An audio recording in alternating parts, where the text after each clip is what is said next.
The confidence on this kid, it's got to be there, right? If you're going to wear that suit. Oh yeah, I mean, I looked at that. Now I don't think I would have went with the. I would have just went with the suit and said, "Hey, it's my draft." I wouldn't have went with the whole Kansas Dorothy thing either. I don't think I would have. I would have put that thing in there too. So I don't know. But I'll tell you, got to give the kid credit anyway. He seems like he's got some mojo, Leo, but I'm trying to figure out how to frame this question. When do you want you want him to have his personality and the TikTok stuff, but I don't know. I guess it's kind of an old school approach where it's like sooner or later, let's get down to business here and just be a baller on the court, and maybe that stuff can take a bit of a back seat. Or is that just not the mentality these days?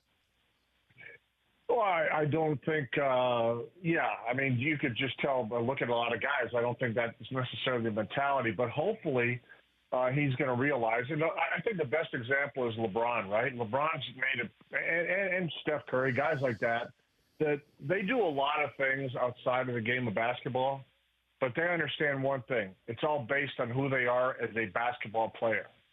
So you create yourself on the court and be that guy and put in the work and so forth. So I think that, as long as you understand that that's what's allowing for anybody to care about even watching your TikTok. They want to know who you are as a player. And if you're a great player and you continue to work, continue to develop, it's going to give whatever else you're doing credibility. So focus in on being a basketball player. And, by all accounts, looking at him, he has some fun on the side or whatever, but looking at him just in his freshman year and the work he's put in, it looks like he's a serious player. And I think a young man like that coming in has got to realize, hey, I got a great opportunity here. Okay, this team needs a shooter.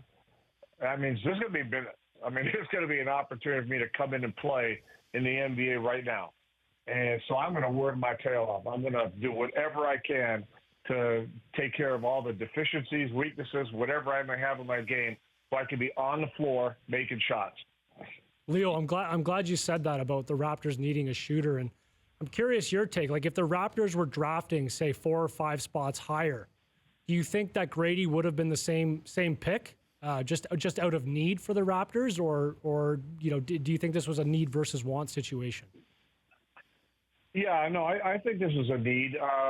Once you start moving up again, you're dealing with different levels of athleticism, all kinds of other things. So, I think you can't speculate that way, but you're looking at who you can get at that time.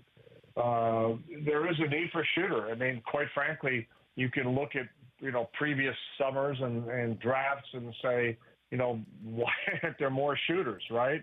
You got to have guys that can shoot the basketball. You got to have guys that can open up the floor. And I think so much of the NBA now you see, let's just get this great athlete. Let's stay in the box, right? Get this great athlete. Let's make him a shooter. Well, that's really hard to do. So I like the idea. Let's get a shooter. Okay, we have one that's available right here. Let's get a shooter, and now let's work on the rest of his game. Okay, let's he's a decent athlete. Let's work on his athleticism, get it, perk it up a little bit. Let's work on his defense. Mentally, let's get him right where he needs to be. But the kid can shoot, and that's something that you don't have to teach him. He can do it.